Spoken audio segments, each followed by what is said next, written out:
Saludos. Jueves 19 de octubre, ya van como 4 días después de la catástrofe. Digo catástrofe porque el país ahora sí, como éramos mucho y perdió la vuelta. Uno va por la calle y todo el mundo, no hay nada que hacer, nos fregamos, estamos listos. Hay un ánimo horroroso. Y frente a ese ánimo, ¿qué se hace desde el punto de vista político? Vamos a comenzar por ahí. José Luis Pirela, diputado y próximo alcalde de San Francisco, lanzo su candidatura inmediatamente aquí porque ahí ganamos. Toma la palabra. ¿Cómo hacemos? Porque creo que hay unos dirigentes de la oposición que no se dan cuenta que hay un ánimo de derrota destructivo en la calle y que esa peleadera, tratar de ocultar la verdad, empezar a decir no voto más nunca porque nos robaron, entonces, pero eso es verdad, pero tampoco explica qué le pasó, por qué la gente se abstuvo, por qué las clases populares no votaron por nosotros, etcétera. Y porque hay este estado de ánimo que no es de ahorita, sino que yo creo que ese estado de ánimo es lo que produjo la abstención. Bueno, no el discurso de María Corina, es el estado de ánimo de derrota. Primero hay factores exógenos y hay factores endógenos. La Mesa de la Unidad Democrática tiene que repensarse. No puedes hacer una evaluación tan simplista de decir, perdimos por la abstención. Pero la gran pregunta es por qué llegamos a la abstención. Así es.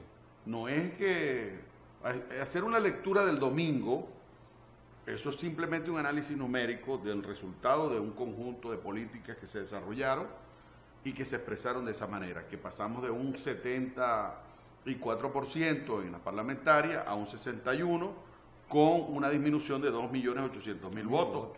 Por supuesto que está la abstención como un elemento de análisis. Ahora, ¿dónde están algunas definiciones políticas importantes de la Mesa de la Unidad? El gobierno es dictador, el gobierno es corrupto, el gobierno tiene vínculos con el narcotráfico, tiene vínculos con el terrorismo, pero tiene definido un esquema geopolítico en el cual tiene alianzas que le han permitido el sostenimiento hasta hoy en la permanencia en el gobierno. ¿Dónde está el esquema y la definición de intereses geopolíticos de la nueva Venezuela que la MUD tiene que hacer? Nunca se ha hecho. ¿Dónde está la respuesta frente a determinadas coyunturas y a la sistemática campaña de mentiras del gobierno? Yo creo que en el pueblo venezolano influyó mucho emocionalmente, por ejemplo, los anunciados 8 millones de votos de la fulana constituyente fraudulenta. Que por cierto no aparecieron ahorita tampoco. Que no aparecieron y ni van a aparecer nunca porque no existen. Sencillamente porque no existen, porque 8 millones de votos sacó Chávez en su mejor momento, 7 Maduro, 5 en las parlamentarias y 5 ahora. ¿Cuál es su real techo en este momento? Los 5 millones de votos, eso es lo que tienen. El yo con yo de la constituyente fue una trampa de solitarios allí, pues, o sea, una elección de yo con yo del grupo, pero la Mesa de la Unidad nunca fue capaz de darle una respuesta clara, contundente, explicativa y abajo a la población para develarle por qué los 8 millones era una mentira. Todo eso se fue traduciendo. El elemento de la indefinición de algunas políticas. La MUD tiene que comenzar a plantearle al país de qué manera va a resolver problemas como el tema de la geopolítica, porque no basta, Kiko, con que tengamos apoyos internacionales del mundo democrático, donde a veces estamos a la cola. Los centros de poder toman una decisión y la Mesa de la Unidad Democrática está a la cola de esas decisiones y luego ve qué va a decir frente al tema de las sanciones, frente al tema de los reclamos, frente al tema de la corrupción, frente al tema de las denuncias, frente al tema de todo lo que se está trabajando internacionalmente. Pero hay una ruta, hay un esquema en materia geopolítica de la Mesa de la Unidad Democrática hacia la nueva Venezuela.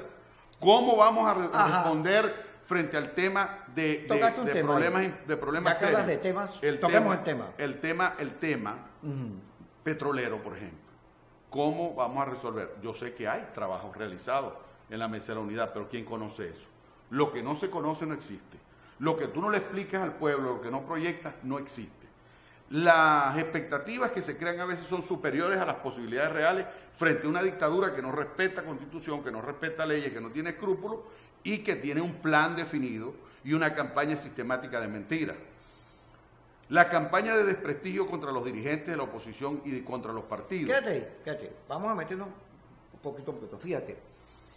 Algo pasó que los sectores populares que votaron por nosotros para la Asamblea Nacional no aparecieron en esta elección. No votaron por Maduro tampoco. No votaron. Son 2.800.000, casi 3 millones que no votaron. Pero había una parte de Catia, hablar de Caracas, Vallecoche, todo eso, sectores populares que votaron por el cambio, pero que en esta oportunidad no lo hicieron. De la Asamblea para acá, ¿qué crees tú que ocurrió? Porque yo tengo la impresión de que los 4 meses de calle, como no se hizo un balance, como eso se convirtió en una derrota, que el hecho de haber estado peleando permanentemente por consignas de la política, Maduro vete ya, y no haber hablado del hambre, la gente muriéndose de hambre, sin plata para comprar la comida, con desempleo. Pero el problema es la percepción. El problema es la percepción. Hay gente que en este momento se pregunta de qué nos sirvió haber ganado la Asamblea Nacional. La Mesa de la Unidad tiene que tener una política para explicar eso. Si no hubiésemos ganado la Asamblea Nacional, el gobierno seguiría con su falso ropaje democrático, haciendo lo que le da la gana, como lo hacían en la Asamblea de Diosdado, y escondiendo la pudredumbre y el saqueo que hay en diferentes sectores del país, en el área petrolera, en el arco minero, el saqueo del Coltrán, el saqueo de todo lo que está pasando en este país, un saqueo general, el saqueo de las divisas, etcétera. Entonces, sí hacía falta ganar la Asamblea Nacional para crear un contrapeso frente al gobierno. Ahora, que tú te pongas a crear frente a una dictadura expectativas superiores a las posibilidades reales, obviamente el balance posterior es que la percepción va a ser negativa.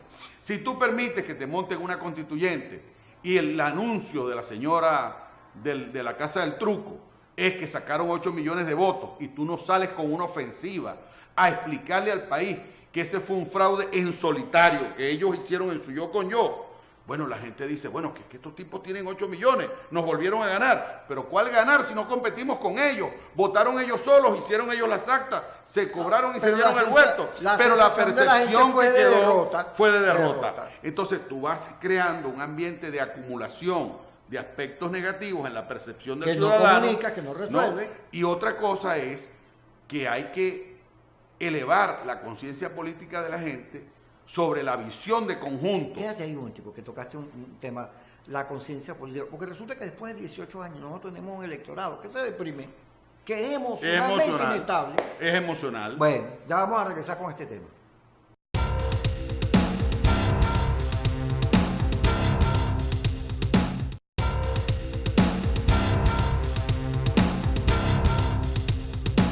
José Luis Pirela con nosotros.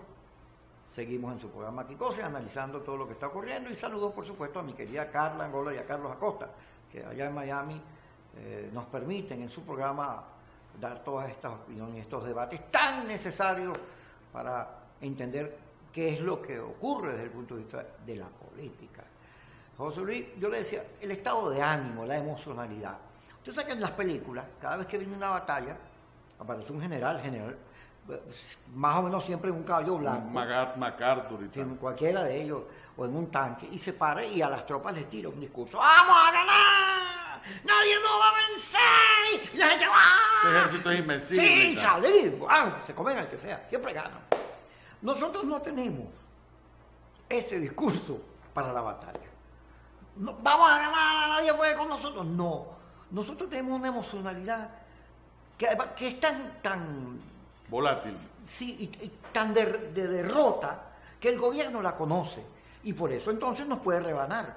Sabe, y yo lo he venido diciendo, que después de lo que ellos consideran una planificación victoriosa, es decir, Chávez con Capriles, después perdimos, ¿te acuerdas? Táchira y media, que lo habíamos ganado porque la gente se deprimió, perdimos hasta el Zulia, y ahora, después de la Asamblea Constituyente, nos tiran esta elección rapidito, con todas las trampas habido y por haber, pero con unas campañas por las redes diciendo que Henry Falzón, que Manuel Rosales es un traidor, que los muertos de la calle son culpa de Henry Ramos porque traicionó. Y la gente se lo come y lo acepta y se deprime. Se cree en el cuento. Fíjate una cosa, hay dos elementos ahí importantes. En primer lugar, hay que preguntarle a la gente que yo no le pido a nadie que sea acrítico, todo lo contrario.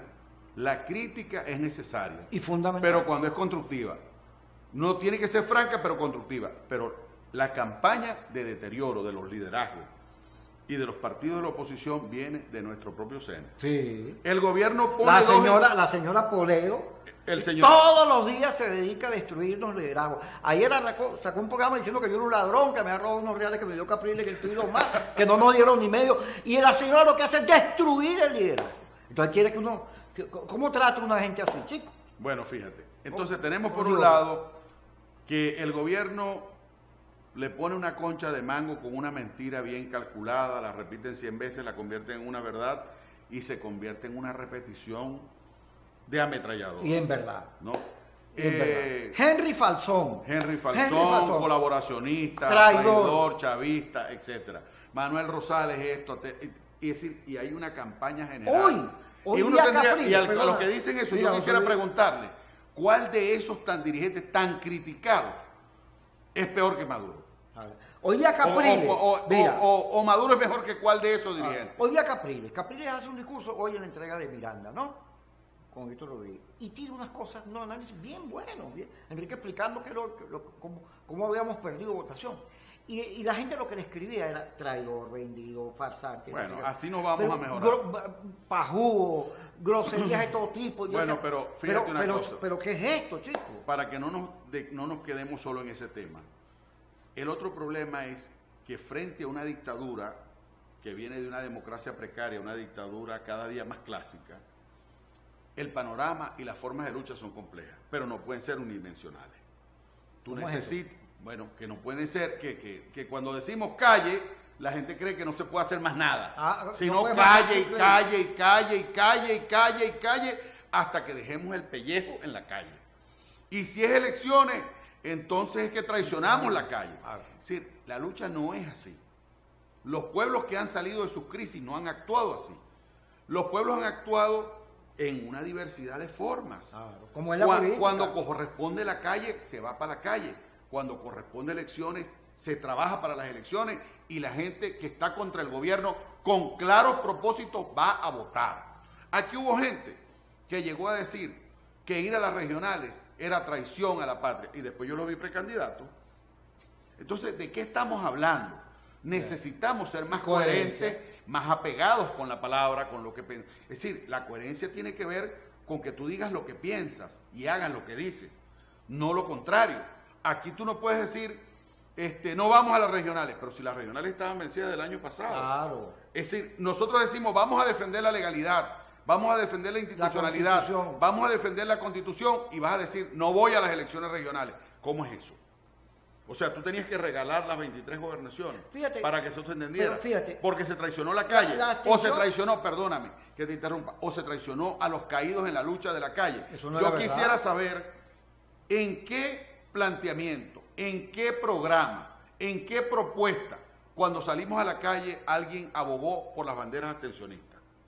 Aquí se habló de libertad para los presos políticos. Siempre estaban las consignas. Se habló de respeto a la Asamblea Nacional, de defender la Constitución, mira, de la amnistía. Pero ¿dónde estaba la bandera abstencionista? Sé que estabas inspirado. Sí, lo sé, estás vehemente. Mira, ve acá. El problema, yo escuché a un dirigente de la oposición diciendo, ahora hay que llamar a María Corina. Digo, mira, la tesis de María Corina de que no participaba porque era consolidar a la Asamblea Constituyente y legitimar el régimen, eso es, digamos, como el cuchillo para tu propia garganta. Eso es parte de lo que produce la abstención. Pero no es su responsabilidad completa, porque la abstención es un problema de la comunicación de la MUD. Pero María Corina, de la MUD que no comunica, pero María Corina tiene razón en una cosa, cuando critica la falta de definiciones de política de la MUD y el centro de decisiones de la MUD. Ahí tiene razón. María Corina es una dirigente de la oposición, necesita un escenario donde debatir con los demás sectores de la unidad y a partir de allí definir una política y ponerla en la calle. Pero si tú lo que haces es decir, vamos a ampliar la decisión de la MUD. No. Y son dos partidos en 9 partidos o en 11, y cada vez que quieres reeditar el cogollo, reúnes al G4 para que tome las decisiones y a los demás se las llevas hecho cumplido. O haces un G2 y a los demás se lo llevas hecho cumplido.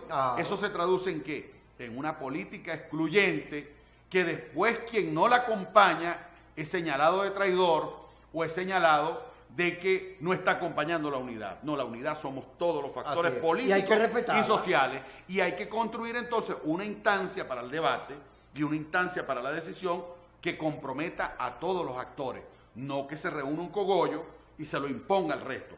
Eso es un problema que no es para dañar a la MUD, no es para liquidar a la MUD, es para repensar a la MUD como instancia de unidad, para repensar cómo establecemos un mecanismo que nos permita a todos comprometernos con la discusión y comprometernos con las decisiones. Así es. Para que todos las asumamos. Manda para el corte, manda para el corte. Vamos para el corte.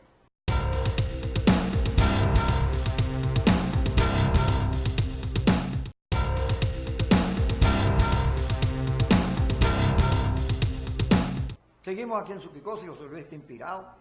Me ha costado entenderlo, pero ahí vamos.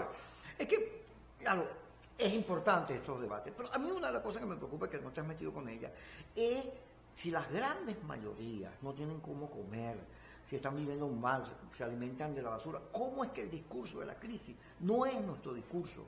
Sino nosotros, nuestros candidatos, todos los que hablaban era del lío de la democracia, de la dictadura, de votar, lo que sea, de irse para la calle, pero los pobres, el hambre, eso no estaba como primer argumento. En la formulación de la política, tú tienes que abordar los temas estratégicos, y el tema alimentario es un tema estratégico. El tema de la falta de medicina es un tema estratégico. Frente a eso, frente al deterioro del aparato productivo, frente al saqueo de las divisas, ¿cómo este país responde a eso con un gobierno que se robó el dinero, que saqueó la riqueza, que empobreció a la industria petrolera, que se llevaron las divisas? Bueno, eso tiene el efecto alimentario y el efecto. Ahora, ¿qué vamos a hacer frente a eso?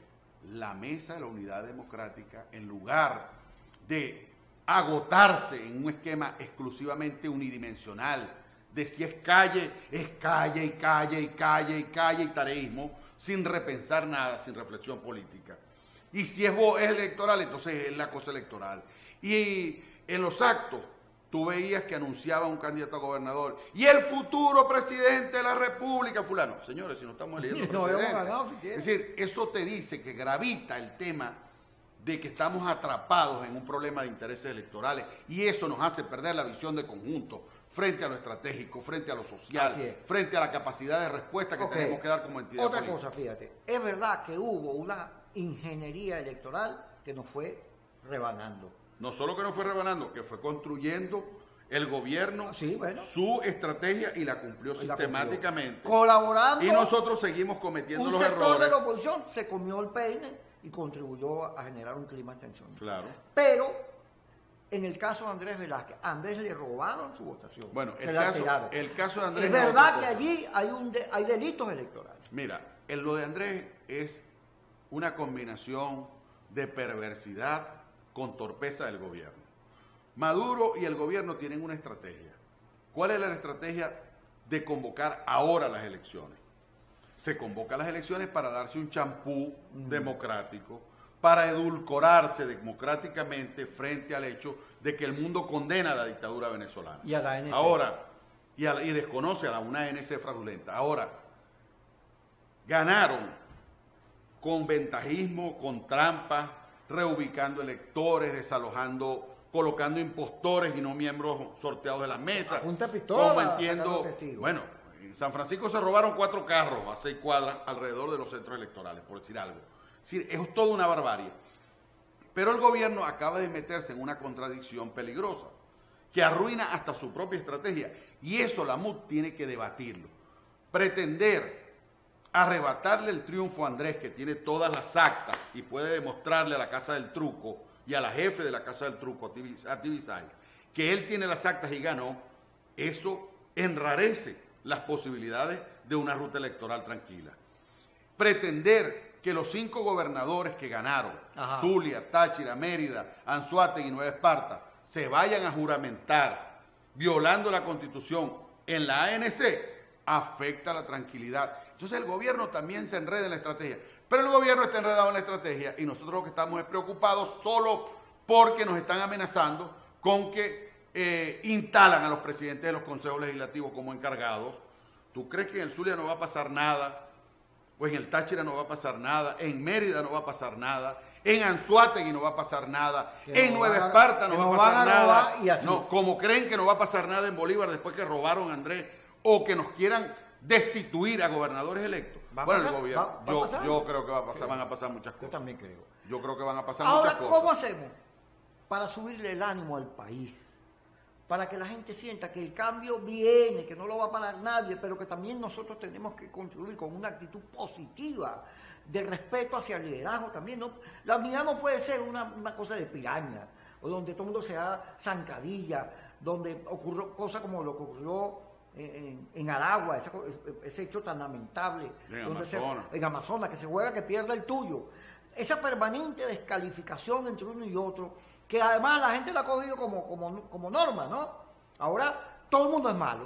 Bueno, nadie yo te quiero decir... No hay ningún líder respetable. Sin falsa modestia, yo debo decir con toda sinceridad que los zulianos en eso dimos una lección. Bueno, yo apoyé a Belín en las primarias. Sí. Y al otro día salí a apoyar a Guanipa. Y Manuel Rosales salió a apoyar a Guanipa. Y no hubo sustitución de tarjeta. Y mandamos a votar en la tarjeta de Primero Justicia sin ningún problema. Bueno, porque es que estamos obligados a honrar la palabra que le dimos a la gente. Vamos a dirimir la candidatura en unas elecciones primarias. Bueno, en unas primarias se inscriben 2, 3, 4 candidatos y va a ganar uno. Eso no puede ser un trauma. Pero en Amazonas, porque si satanizamos las primarias como algunos manipuladores pretenden, entonces no es el pueblo quien elige los candidatos, sino un cogollo quien impone los candidatos, y ese es un vicio mucho peor. Es decir, el que haya una respuesta de quienes yo apoyé a Belín y lo asumo. Ganó Guanipa, vamos a dar un paso al frente y salimos a apoyar a Guanipa. Y advertimos todas las amenazas que teníamos frente a una realidad regional que se fue expresando. Maduro tiene 10 en las encuestas, pero Arias tenía 36% a un mes antes de las elecciones. Eso nos obligaba a direccionar el trabajo con una estrategia que nos permitiese que Guanipa ganara la elección. Lo hicimos y ganó. Allá nadie jugó para atrás, allá nadie estuvo mirando, calculando para mañana o para pasado, o jugando otros intereses. No, el interés tenía que ser ganar al sur y lo ganamos. Lo mismo hicieron los tachirenses, lo mismo hicieron en Bolívar, lo mismo hicieron... Y ahí están los resultados. ¿Qué pasó en Amazonas? Bueno, que hubo unas primarias traumáticas en las que nadie se reconoció, donde hubo forjamiento de actas, donde al final la Junta Electoral de la MUD cometió el disparate de no sumar un acta, porque tenía inconsistencia numérica, y en lugar de decir, bueno, señores, hay un problema en una mesa, vamos a repetir las elecciones en esa mesa, y el que gane ahí, ganó las elecciones. No lo hicieron, sino que arbitrariamente guardaron un acta.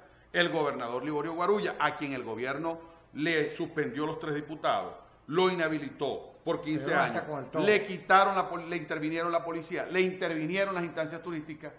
Bueno, chicos, se sintió que estaban rebanándolo de los dos lados, y obviamente no se sintió dispuesto a acompañar esa fórmula. Entonces, esas cosas tenemos que superarlas. No podemos vivir ensalzados. La unidad. No, así es, hay que repensar la unidad. No podemos vivir ensalzados en el trauma. A mí me llamó alguien que yo lo vi, con quien yo he discutido mucho, porque hacía una campaña bestial contra Henry Falcón, y después me llamó y me dijo, mira, tú que eres amigo de Falcón, ¿por qué perdió en Lara? Yo eso no lo entiendo. Y le dije, pero ¿cómo no lo vas a entender si tú tienes 5 años diciendo que es colaboracionista, que es chavista, falsón, que es ladrón, que es traidor, que es falsón? Bueno, tu campaña hizo efecto, le dije. No, yo creo que... El juego del deterioro. Hay que replantear. Yo pregunto... En términos de acuerdo de caballeros. Es que Henry Falcón, así es. Y en términos programáticos, con respuesta frente a los problemas, además, frente al hambre, frente a la medicina, frente a la inseguridad. El adversario y yo tengo que preguntarle a la gente que asume la crítica de esa manera, ¿es que Manuel Rosales es peor que Maduro? ¿Es que Henry Falcón es peor que Maduro? ¿Es que Capriles es peor que Maduro? Bueno, esa es la pregunta, porque la política es optativa. O es A o es B. Eso que le hicieron a Ocariz. Ocariz estaba en Estados Unidos atendiendo el tema de su hijo, y ustedes lo culpan por la detención del capitán. Pero tú le vas a criticar a un padre que acompaña a su hijo enfermo. No, pero además lo están poniendo como delator, como vendió al gobierno. Como Ocariz es sapo, pues.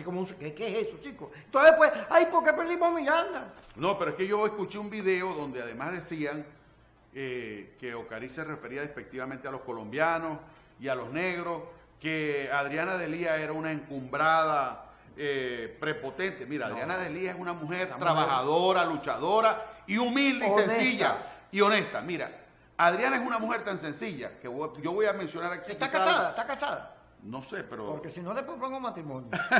Mira, vámonos. Así dice un amigo mío, pero déjame decirte algo. Es una mujer tan sencilla que se comporta como una ciudadana común y corriente que elabora en su casa su vianda y su almuerzo y sale con él metido en el bolso. ¿Para la asamblea? Sí, yo la he visto en la asamblea sacando el viandito y comiendo. Es decir, eso te dice cuál es el verdadero perfil de esa luchadora, de esa diputada. Entonces, venir a venderle a quien no la conozca, que es una arrogante, que se refiere despectivamente a los negros, a los colombianos, que los llama colombiches, que no sé qué, eso es una falsedad y una infamia para deteriorar un liderazgo construido con trabajo. Y así terminamos el programa. Gracias a José Luis por estar con nosotros, a José Luis Pirela. Mañana nos vemos. Quicosis es una presentación de Superautos Doral.